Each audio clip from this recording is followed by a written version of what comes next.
Selamat malam, terimalah salam dalam Dharma, Namo Buddhaya. Swastiastu, malam hari ini kita dapat kembali bersama-sama laksanakan kebaktian, memuja, memuliakan guru junjungan kita. Kita yakin bahwa apa yang kita lakukan pada malam hari ini pasti akan banyak bawa manfaat buat keseharian kita. Hadirin sekalian, Bapak, Ibu, dan saudara-saudara sekalian, kalau kita kebaktian pada malam hari ini, orang bilang kita belajar Dharma. Saya ya nggak apa-apa sih belajar Dharma, tapi kalau saya lebih cenderung kita kalau belajar Dharma sebenarnya nggak di sini. Kenapa nggak di sini? Kita ini udah lagi nggak belajar Dharma. Sekarang ini kita sedang bersekutu. Tahu bersekutu? Berkomplot. Apa lagi? Berkomplot, bersekutu, bikin network, bikin jejaring, berhimpun. Kita ini lagi berkongsi, berkonglomerasi. Wah, keren kan? Kita lagi bersekutu untuk membuat perhimpunan yang makin kokoh. Terutama dengan para dewa, para kongco, para sindeng, dan para makhluk baik, para makhluk suci, agar supaya kita mempunyai kekuatan dalam menjalani kehidupan. Kenapa? Karena kalau kita belajar Dharma, coba deh. Kita dari tadi belajarnya berapa banyak? Datang, parita, nyanyi, meditasi, dengar Dharma. Ini bukan dengar Dharma, ini macam kongko-kongko lah. Berdana paramita, menyalurkan jasa, kebaktian lagi penutup, pujaan-pujaan kita bacain. Kalau belajar Dharma teh bukan di wihara, belajar Dharma tuh di toko, di tempat kerja, di sekolah, di kampus, di pasar, di angkot, di jalanan, di lampu merah. Itu belajar Dharma. Kenapa? Karena kalau belajar Dharma itu kita berinteraksi dengan banyak sekeliling kita. Kenapa? Ya iya dong, apalagi kalau yang kebetulan di rumahnya tinggalnya di pondok mertua permai. Bagaimana belajar Dharma? Berinteraksi sama mamah mertua. Gampang nggak? Tenggang rasa. Punya liangsim ya? Punya hati nurani. Ketahuan lagi mati listrik. Air di kamar mandi di toren tinggal sedikit. Lu mandi lama banget. Nggak tahu diri ya. Nggak punya hati lu. Nggak mikirin orang lain lu. Itu lu belajar Dharma tuh. Udah tahu cie-cie lu lagi mau ujian besok. Dia perlu konsentrasi. Lu setel musik keras-keras. Setel TV keras-keras. Pemikirin ya gitu. Udah tahu popo lagi sakit gigi. Nggak bisa bisik, perlu istirahat. Semalam nggak tidur. Ini siang-siang pulang sekolah udah main, ya kan? PlayStation atau setel DVD yang suaranya duar, yang pakai audio home theater. Udah tahu itu jalanan banjir, ada genangan air. Emang lagi hujan mau cepet-cepet, tapi lu kebut, itu ibu-ibu anak kecil pada nunggu di pinggir jalan, kecipretan semua. Tuh belajar Dharma di situ. Belajar Dharma di sekolah. Bagaimana hubungan interaksi sama teman, sama guru? Gua nggak nyontek, tapi gua disangka nyontek, gimana? Iya lu jelasin dong. Kayak anaknya siapa si Acu tuh, tahu nggak Acu? Nonton itu nggak buta ay. Anaknya difitnah suruh nyontek katanya, padahal nggak nyontek. Gimana menghadapinya? Bagaimana menghadapi? Oh ini kemarin Sinca. Kalau giliran cucu dalam aja dah satu se, cepeceng angpaunya. Cucu luar, lu mah cucu luar, goban aja. Pilih-pilih, nggak boleh pilih kasih, sama lah cucu dalam cucu luar. Iya, kalau dia kan cucu luar gua. Popohnya dia Yuchen dan apa lah, dia mah udah Yuchen. Dia kasih banyak. Cucu gua nih, cucu dalam kan yang dari gua doangan, arfinnya. Kan? Nggak boleh gitu, Bu. Kalau nggak ada duit ya udah goban-goban. Jangan cereceng goban. Ntar begitu tahu, hatinya bisa luka loh. Anak-anak kecil kan begitu datang langsung langsung dia keluarnya. Keluarin loh. Itu polos, ya kan? Tapi kalau makin lama angpau omsetnya makin turun ya. Makin lama makin turun omset. Keluarin begitu kan? Hah? Masa dia peceng gua goban? Ntar bisa sakit hati. Ya ntar kalau pegel gua nggak mau pijit-pijit. Nggak mau pijit-pijit. Ya, kalau dipijit sama cucu kan paling enak ya. Rasanya bukan cuman pijitan yang enak, tapi kayaknya kasih sayang cucu tuh kayaknya mengalir gitu ya. Aduh, nikmat bener gitu ya. Biarin pijitannya pelan juga. Di kaki seneng. Hati berbunga-bunga. Jadi kalau cucu tetangga datang, goceng juga nggak apa-apa. Cucu tetangga, masa cucu tetangga mau goban semuanya? Sipun. Iya dong. Dari anak-anak cuma dapat gopeceng. Dia gopeceng cetiau. Semua gue cucu mesti kasih. Bisa nggak balik modal. Ya jadi kalau cucu tetangga ya udah goceng nggak apa-apa. Tapi kalau cucu sendiri, cucu dalam, cucu luar, ya sama lah. Ini angpau buat mama sendiri cetiau, buat mama mertua gopek juga jangan. Dari dia anaknya banyak, dia bakal dapat ini mertua dapat dari sini. Ya dia anaknya banyak juga kan dulu sakitnya banyak. Ya, melahirkannya banyak, capeknya banyak. Kalau sekarang anaknya pada nyumbang, sumbangannya banyak, nggak apa-apa, itu udah hak dia, rezeki dia. Masa lu bandingin sama anak papa lu yang cuma 2, dia anaknya 8, sumbangannya banyak. Ya nggak apa-apa dia lebih banyak. Sama adik ipar, equal lah, sama lah. Hadirin sekalian. Jadi hal-hal seperti ini itulah dharma. Pertanyaannya, seberapa banyak dharma yang sudah kita coba jalanin, coba laksanain dalam keseharian kita? Gampang kok ngukurnya. Ngukurnya gampang. Bagaimana hubungan kita sama papa mama? Papa mama hubungan kita gimana? Ribut dulu. Ada nggak anak yang ribut dulu? Banyak. Kalau mau sama papa kayaknya ciong loh. Nggak pernah bisa akur.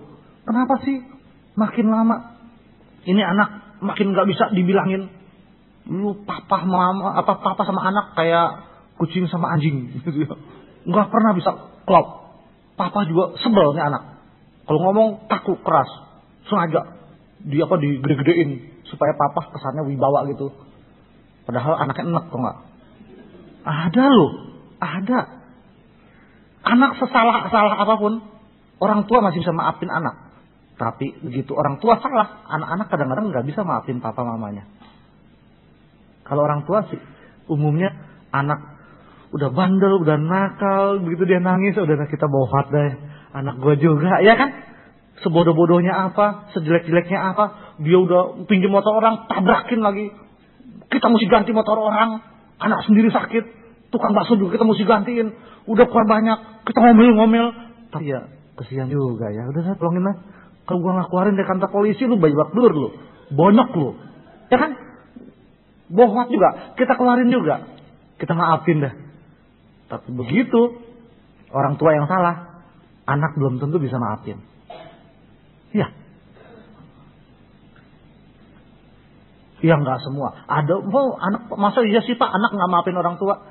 Banyak yang maafin, tapi juga bisa tidak maafin. Jadi bagaimana treatment kita sama anak, sama orang tua? Bagaimana sama mertua, sama adik ipar, sama temen dagang? Adiknya udah dikasih modal dagang, dikasih tempat, pinjemin barang, kemudiannya dipinjemin satu orang, kemudian kita yang paling jago, paling pinter nih, gue kasih pinjem dah lu sama lu, biar lu dagangnya maju, gitu kan? Udah dibantu. Ini si adik malah ngerebut langganan kita malah direbut, diojok-ojokin. Wah, sama engkau, saya udah pisah sama engkau itu. Memang si koko saya, tapi dia nggak bener dagangnya gini. Ini makanya apa namanya? Dia punya utang sama saya, makanya dia bayar saya pakai toko ini. Ini barang-barangnya saya ambil tuh ini. Tuh karyawan dia juga saya ambil. Sekarang nggak bener gini. Telur busuk, telur ya apa? Sesuatu yang bau, nggak bisa disimpan, lama-lama ketahuan. Begitu ketahuan, ya gimana nih? Adik sendiri yang kita tolong, yang kita bela, yang kita korbankan banyak hal dari kita ke dia, dia malah mengkhianati kita, menusuk kita. Bagaimana? Apakah kita mesti biarin keras lawan keras? Kita pengen tahu, adu kuat. Dia banding segitu, gua banting segini. Dia banding lagi, gua banting lagi. Pengen tahu telurnya seberapa banyak gitu ya? Adu kuat tuh. Lu main aduan gitu, hancur dua-duanya. Ya kan? Lapor sini, lapor sono. Apalagi kalau udah lapor ke kantor polisi, makin bangkrut lu. Hilang kambing bisa hilang kebo. Ya kan? Emosi udah bawa dah. Dharma tuh di situ. Dharma harus di situ. Jadi kalau wihara nyari semuanya baik-baik, apa yang kita pelajarin? Pai-pai kok. Pai-pai apa? Buat kungte, cokong tek, cehosim. Ini kita deposito nih, nanam. Ya kan? Baca parita, baca mantra, pai-pai. Dana pramita, meditasi, nyanyi. Ini kungte. Tapi belajar dharmanya ya di luar sehari-hari. Ada teman saya minggu depan mau ceven. Undangan udah disebar. Semua udah disebar. Bookingnya semua udah di booking. Tinggal hari H. Teman saya cowok, Bu. Malam minggu nih, jarak 1 malam minggu.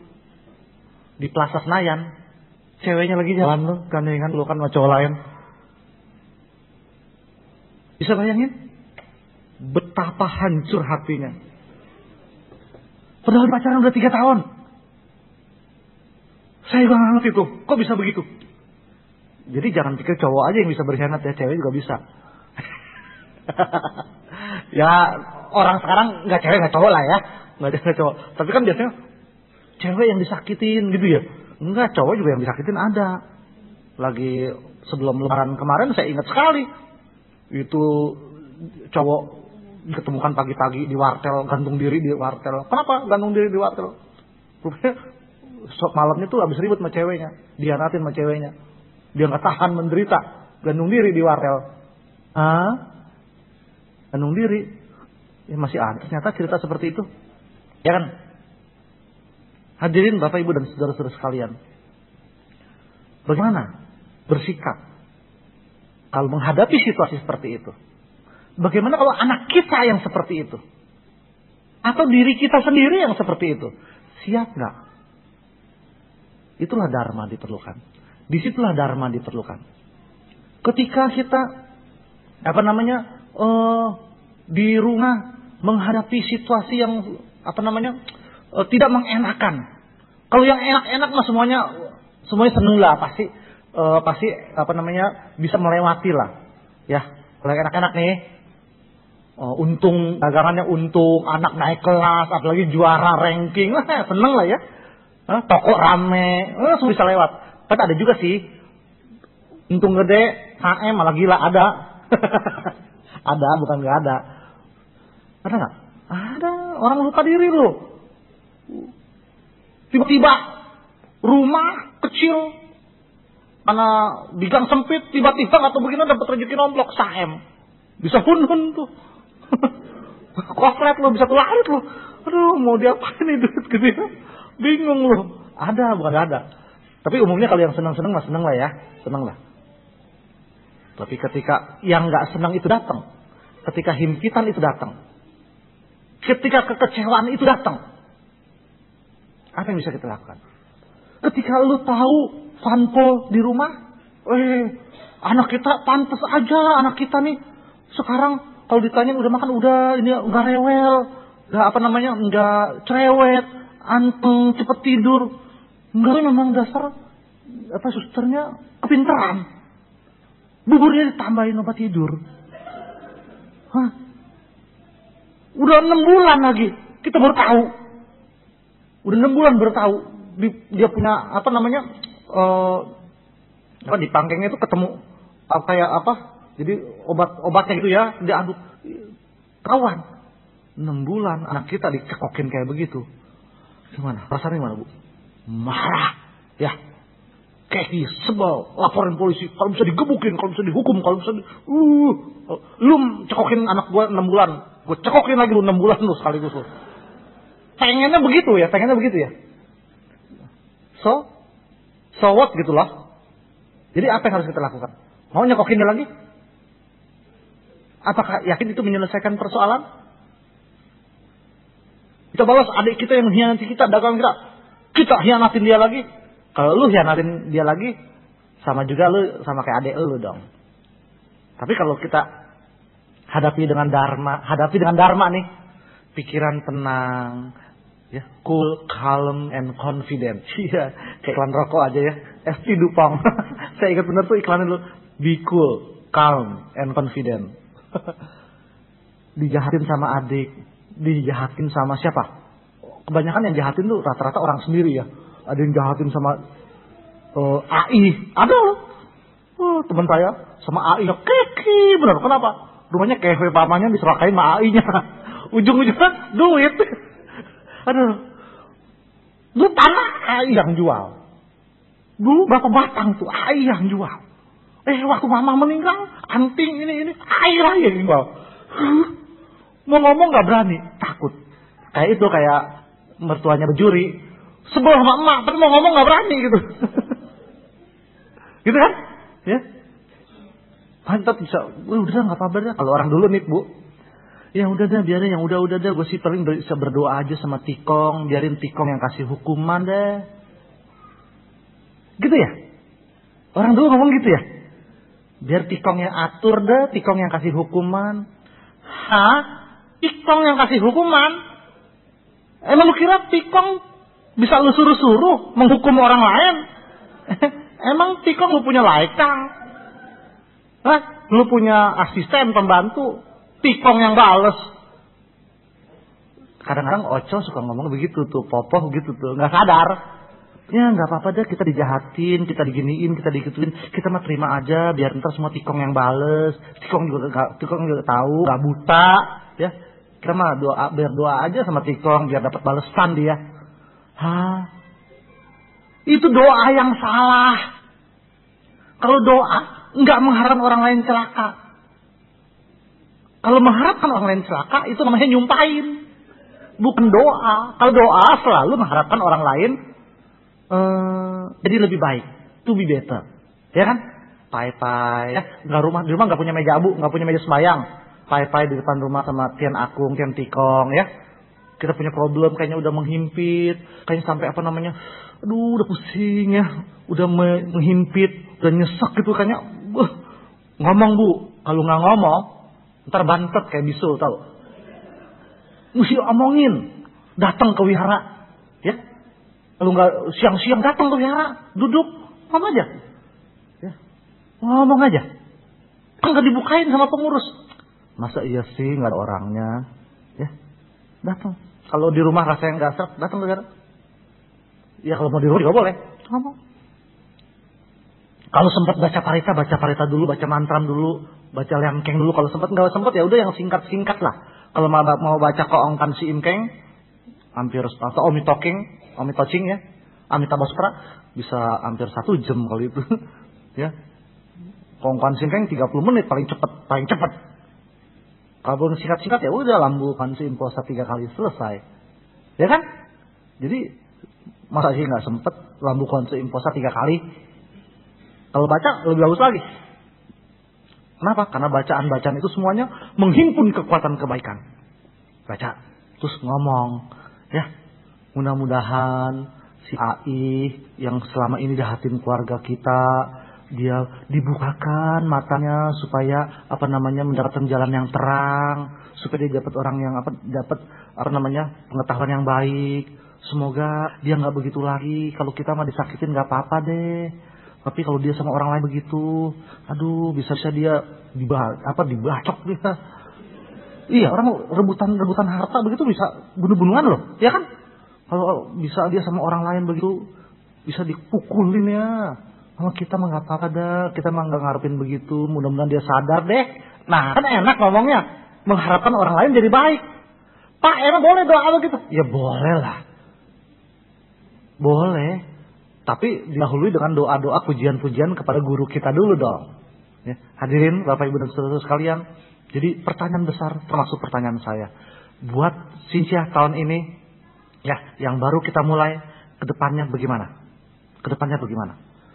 Ya, kita sering ngomelin anak. Tuh lihat lu, tuh si Gilbert, dia mah rajin, sekolahnya bagus gini. Masih lu nggak bisa kayak dia ngomelin anak, apalagi di depan Gilbertnya gitu ya. Karena kita sering ngebanding-bandingin kan? Sering ngebanding-bandingin. Kalau begini aja nggak bisa. Kalau kita dibalikin, mama bisa nggak? Nggak bisa. Matematik zaman sekarang susah bu, susah loh. Pelajaran sekarang mafia, tau nggak bu mafia? Matematika, kimia, fisika. Saya mau ngeles mafia, saya kaget lu dulu lu. Hah, lu mau ngeles mafia? Lu mau jadi cowok jentak? Mafia. Papa jadul bener dah. Mafia teh matematika, kimia, fisika. Oh begitu. Kita nggak bisa ngajarin anak-anak sekarang, nggak bisa. Hitung dagang kita dulu lain. Sekarang kita suruh hitung juga udah pusing kita. Udah kalkulator aja dah. Ya, tulis cek bisa. Tadi suruh ngitung rumus-rumus itu sinus, kosinus, tangan, kotangan, ada. Ya, rumus Einstein segala macam. Hitung dagang komputer nggak bisa. Ya. Jadi anak-anak juga punya nyuruhin anak bagus kayak dia. Tapi kita tahu nggak caranya bagus kayak dia? Tahu nggak mamanya si temannya anak kita nih, si Gilbert nih mamanya ngapain dia? Oh, kita mesti tiru dong yang baik-baik. Ya mah kalau ngajarin anak nggak pernah emosian. Anak-anak kalau diajarin emosi kan makin nggak masuk bu. Ya makin diomelin makin nggak masuk, makin mental dia, makin bebel dia. Mesti pelan-pelan ngomongnya, mesti sabar. Kan tahu lu mah nggak sabaran orangnya. Sambil ngomong ngajarin sambil megang penggorengan. Sambil masak goreng. Gue bilang, begini kalau begini. Ya anak under pressure tuh nggak? Ya, makin tertekan. Anak juga bisa stres. Dikira mamahnya doang kan bisa stres. Anak juga bisa stres. Kenapa sih mah begitu mah? Di pasar bisa sopan. Bang, misi bang, pak, misi pak ya, misi. Begitu kesenggol, aduh maaf pak, maaf ya bu. Ya enggak, kalau kita ke pasar bawa barang berat-berat nih, kok bisa sopan sama orang lain? Orangnya kita nggak kenal. Lu nggak kenal sama tuh orang, begitu kesenggol, maaf ya bu, maaf ya, maaf misi pak. Begitu di rumah, nih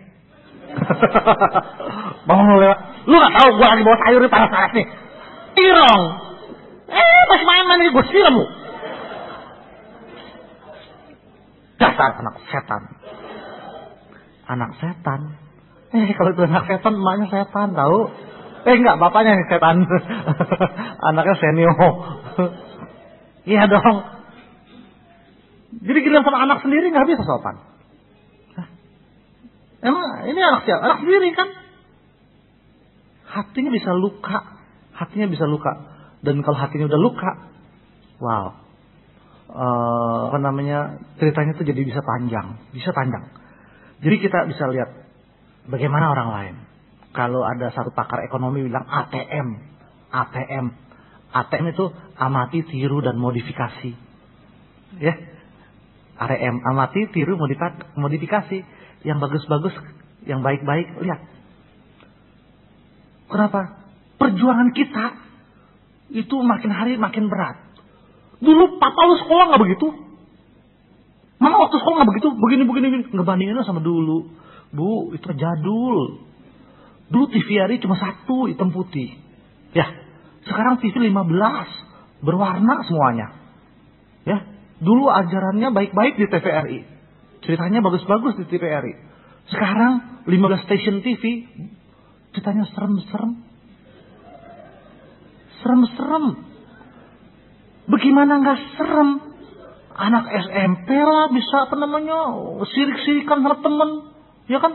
Bisa rebutan pacar, saling membusukin sesama teman begitu kan? Saling iri. Baru lulus sekolah, belum kuliah, langsung ngantornya pakai nasi. Saya pakai nasi ya. Terus pakai gas, naik mobilnya Mercy, BMW. Hah? Gila bener. Gua udah 20 tahun cuma naik Xenia. Itu baru sebentar udah bisa naik begitu. Hah? Kok hebat ya? Kok begini ya begitu? Jadi yang diajarkan sekarang ini cuma kenikmatan sesaat, yang semuanya serba mudah. Bagaimana caranya ngakalin harta mertua? Bagaimana caranya dapatkan begini, jalannya begini? Tuh, TV ngajarinnya begitu. Ya kan? Disakin sama teman, balasnya gimana? Bagaimana ngerjain guru di sekolah? Ya, TV ngajarinnya apa? Terus TKP, draft hukum, apa gitu? Busar, patroli, polisi ngajarin, begini, ya ngajarin, begini caranya nyongkel pintu, begini caranya nyongkel mobil, pakai kunci T, iya, kan ada tulisannya tuh, tersangka, saksi, koran, ya, ada kan? Begini caranya nusuk orang, gini caranya bacok, gini caranya memperkosa, polisi yang ngajarin, itu kan yang kita lihat, dan acara-acara seperti itu menyenangkan, banyak yang nonton. Bagaimana kehidupan rumah tangga dipamer-pamerin padahal jeleknya minta ampun. Kawin cerai aja kan dibikin heboh. Berapa banyak artis kita yang kawin cerai? Contoh-contohnya. Itu contoh apa? Anak-anak kita enjoy loh nontonnya loh. Kita kerja, kita dagang ke toko, anak-anak kita di rumah. Dia sama siapa nontonnya? Sama pembantu. Atau dia nonton sendiri. Kita bisa bayangkan racun apa yang masuk ke dalam pikiran anak-anak kita setiap hari. Jadi ternyata kehidupan zaman sekarang ini tidak lebih enak dari zaman dulu. Lebih susah. Makin susah. Dan itu sebabnya kita juga ngerawat anak, membesarkan cucu tidak makin lebih mudah. Walaupun gampang sekarang, ada SMS, ada handphone ya, ada email, ada mesin fax, macam-macam semua, ada komputer. Emang itu gampang, lebih gampang. Tapi ternyata dekadensi moral, penurunan moral, membentuk watak yang jauh yang lebih baik, bukan pekerjaan yang lebih mudah, makin sulit. Dan kehidupan sekarang begitu banyak tantangannya. Karenanya Bapak Ibu dan saudara-saudara sekalian, tantangan kita terbesar termasuk tantangan saya juga. Kita harus lebih konsen lagi bagaimana caranya agar supaya kita bisa belajar Dharma lebih baik. Dharma belajarnya ada di masyarakat. Bagaimana kita bisa bersikap lebih kepada sesama kita, kepada minimal lingkungan kita sendiri. Ya, lingkungan kita sendiri lebih baik lagi. Biasanya kita seringkali mementingkan diri sendiri. Ego kita yang diperbesar. Kalau buat gua baik, buat gua bagus, buat orang gua gak pikirin. Lu hari gini masih mau bikin orang, rugi lu. Hari gini lu zaman sekarang gila, mesti ikut gila. Lu gak ikut gila, lu kelindes lu. Dagang, mesti kejem. Dagang mesti kejem. Kalau dagang lu gak kejem, ntar bisa bangkrut lu. Makanya dagang tuh, kalau orang dagang gak bisa dah ngomong agama. Ya, coba Bu ngomong, mampir aja ke beberapa tempat ngomong-ngomong. Masih banyak orang yang berpendapat seperti itu. Dagang jadi bertentangan sama agama. Wah, salah besar. Kan Sang Buddha ada ajarin. Dari 8 jalan utama itu, salah satunya adalah bermata pencaharian yang benar. Ya kan? Bagaimana bermata pencaharian yang benar? Ada rumusnya. Nanti pengurus boleh tuh bikin seminar tuh. Bermata pencaharian yang benar menurut agama Buddha. Ya kan bicaranya seminarnya yang udah misalnya selama ini yang udah topiknya udah diulang-ulang lah ya. Bagaimana berbisnis yang benar menurut agama Buddha? Bisnis apa? Apakah bikin nasi campur melanggar agama Buddha? Nasi campur. Apakah restoran seafood melanggar agama Buddha? Kalau bilang melanggar, siap-siap dah lu mesti gantiin pekerjaan dia. Kasih dia pekerjaan, sanggup lah kan gitu kan? Bagaimana berupaya yang benar? Berusaha apa? Ya macam-macam berusaha. Berusaha menjadi orang tua yang benar, berusaha menjadi teman yang benar, berusaha jadi pacar yang benar. Lu dapat pacarnya, nyerobot pacar orang, bener gak tuh? Dia yang berkelain hati, kan terima aja, gua gak nyerobot. Apa bener? Ceweknya yang beralih kelain hati, bukan lu yang nyerobot. Kalau lu yang nyerobot, itu namanya membuat orang lain menderita. Kalau karmanya juga lu menderita lo. Ya kalau udah putus, baru pindah lagi ke kita, ya itu rezeki kita dah ya. Dia putus duluan. Terus sama temen atau sama tuh, gue juga nih udah ceven nih, ribut. Gue juga bilang, apa Cen, dulu lu bandel sih, masih mau aja lu sama dia. Sekarang udah ceven, udah terlanjur. Mumpung anak lu baru satu, kemudian lu tinggalin dia dah. Ceraiin dah. Lu udah tahu duitnya larinya ke emang dasar tupok kuy. Minum. Ini gini udah cerai dah. Mumpung ntar lu kesedot lu, ntar bandak lu habis lu. Bu, biarin itu teman sendiri. Hao pengyo. Sohib. Sahabat. Kita nggak tega sama dia, tapi lu nganjurin cerai lu. Nggak boleh. Tuh karmanya ntar lu bisa cerai lu. Nggak boleh nganjurin cerai. Nasehatin supaya keluarganya akur, keluarganya rukun. Ya. Kalau dia minta pendapat, iya pendapat gue sih begini, ini pendapat gue ya. Lu coba lagi deh, baik-baik sama dia. Lu coba lagi dah ngomong yang baik sama dia, ngomong sama mamahnya, sama kokonya, kan dia paling takut sama kodenya. Dia kalau nggak ada kodenya nggak makan lu.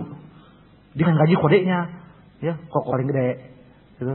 Lu ngomong lagi dah. Tapi kalau lu semua udah coba, udah jalanin ya gue juga bohong dah. Terserah lu dah. Jadi kita nggak nanam karma. Orang minta nasihat malah dikomporin. Udah cain aja. Itu namanya kompor, tahu? Iya, makin apa namanya? Kita jadi nanam karma kan? Itu karma itu berbuah sama kita. Ya.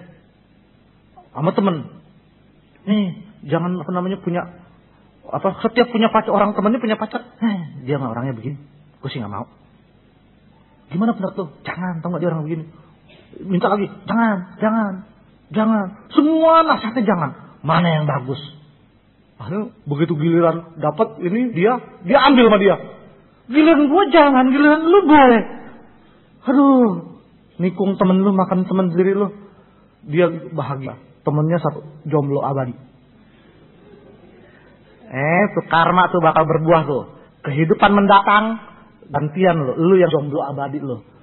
Makanya nggak heran kalau sekarang mungkin ya Mak, mungkin masih ada yang jomblo. Karma yang ditanam itu banyak. Bisa juga dulu begitu, bisa juga dulu merendahkan martabat cowok atau martabat cewek direndahkan. Jadi karmanya sekarang berbuah. Iya dong. Dulu atau nggak gini menghina laki-laki atau menghina perempuan atau menceraikan orang. Jadi sekarang berbuah, masih jomblo, gitu kan? Maka sekarang harus bikin lagi karma yang mendukung ke situ. Mendukung misal apa? Ya sawin teman dia sama dia teman gembira bahagia, kita juga senang, ya kan? Jangan ngomporin. Kawinin kayak ikan cupang. Ikan lohan. Aduh, kawinin ikan cupang, ikan lohan. Tapi nggak boleh piara ikan ya. Piara ikan atau mancing, apalagi mancing ikan. Bukan piara ikan. Mancing ikan. Kalau piara ikan kan ikan yang di tukang hias ya.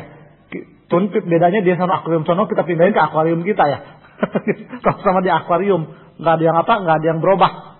Tapi kalau mancing ikan di alam bebas nih, maaf ya Pak ya, kalau Bapak ada yang suka hobi mancing, maaf, kalau bisa jangan deh. Aduh, kamarnya berat tuh. Bukan saya ngomong, suhu Bante juga ada ngomong. Ikan enak-enak lagi berenang bebas, tau mulutnya kesangkut. Coba bayangin, itu pancing ikan tajamnya kayak apa Bu? Matanya lancip kayak jangkar, ya kan? Kita kejedot sama stang motor aja perihnya kayak apa bibir kita? Sakitnya kayak apa? Kejedot sama bola lagi main basket nih. Perihnya kayak apa? Bisa bayangin? Gemeter aja, ngilu. Ini kesangkut sama mata pancing. Udah kesangkut sama mata pancing, diangkat lagi. Bisa bayangin? Ikan sama kita, manusia kuatan mana sih? Tenaganya.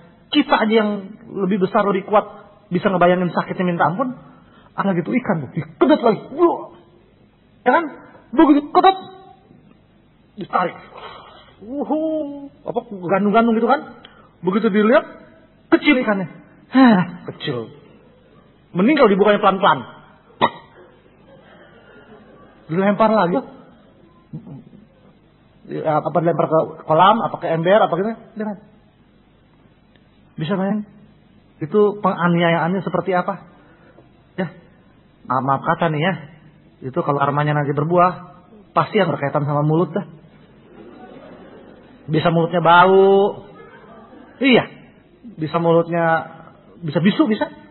Tunarunggu. Macam-macam. Ya saya kan nggak tahu.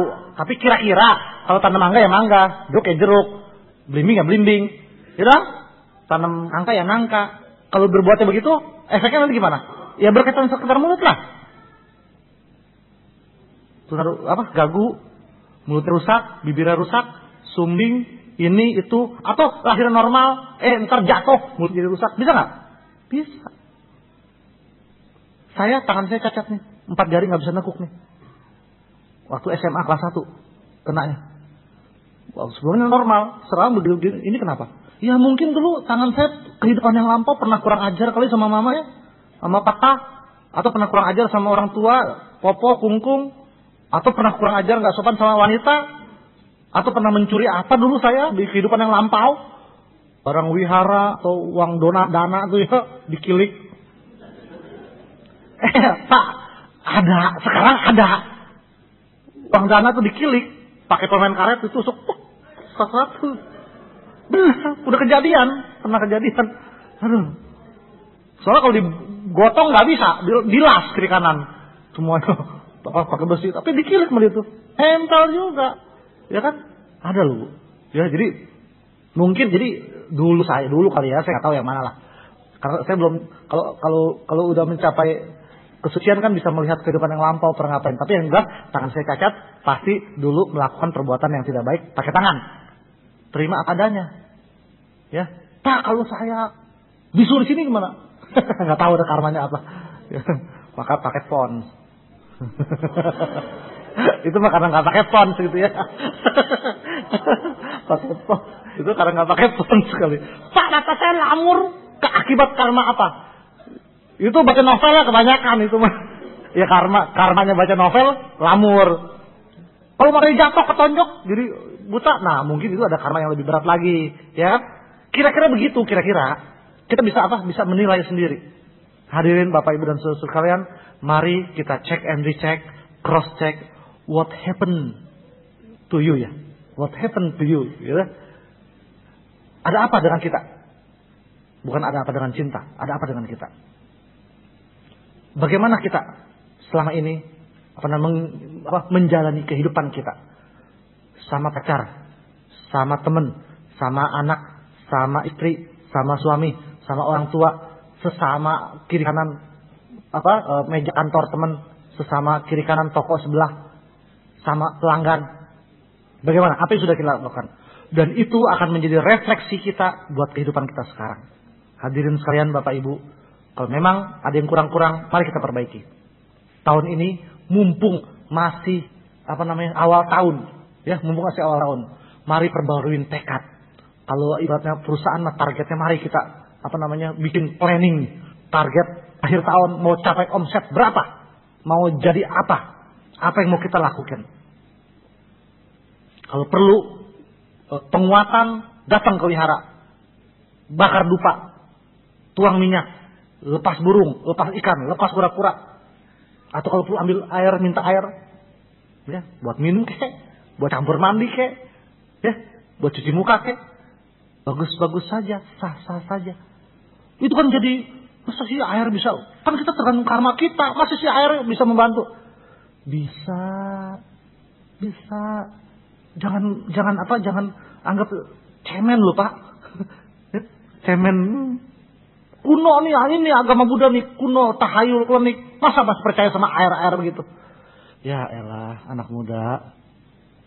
Saya bawa bukunya. Oh, nih. Ini ada 3 buku. Saya baru baca 1 buku, yang 2 lagi belum. Nanti main-main ya ke Gramedia ya, beli sendiri ya. Satunya ini The Hidden Message in the Water.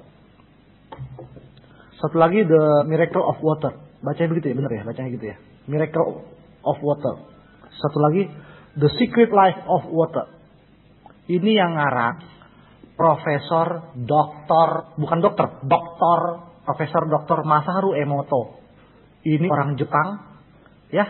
Dia, kalau orang Jepang kan, ya secara umum di Asia kan teknologi Jepang juga nggak cemen. Jepang tinggi juga teknologinya.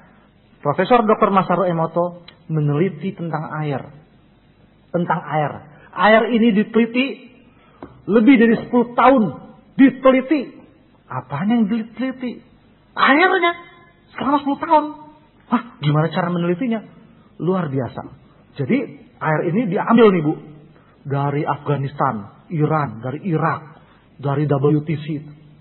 Yang tempat meledak itu. Bom Bali. Tempat-tempat konflik. Diambil. Tempat-tempat yang pernah hancur diambil. Terus air dari tempat-tempat yang jelek, tempat-tempat yang jahat, tempat pelacuran, tempat perjudian. Diambil semuanya. Air yang tempat-tempat yang bagus. Pegunungan ibadah-ibadah agama Kristen, agama Katolik, ya, agama Islam, agama Buddha.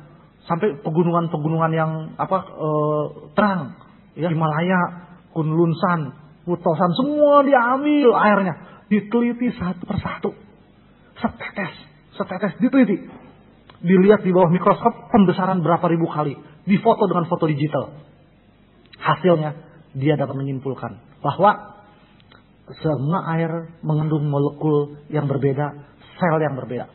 Air yang didapatkan dari tempat-tempat konflik itu dia punya selnya hancur, pecah, berantakan, jelek banget, hancur.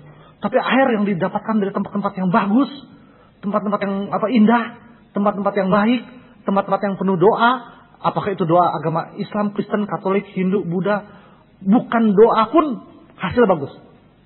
Air biasa, ya.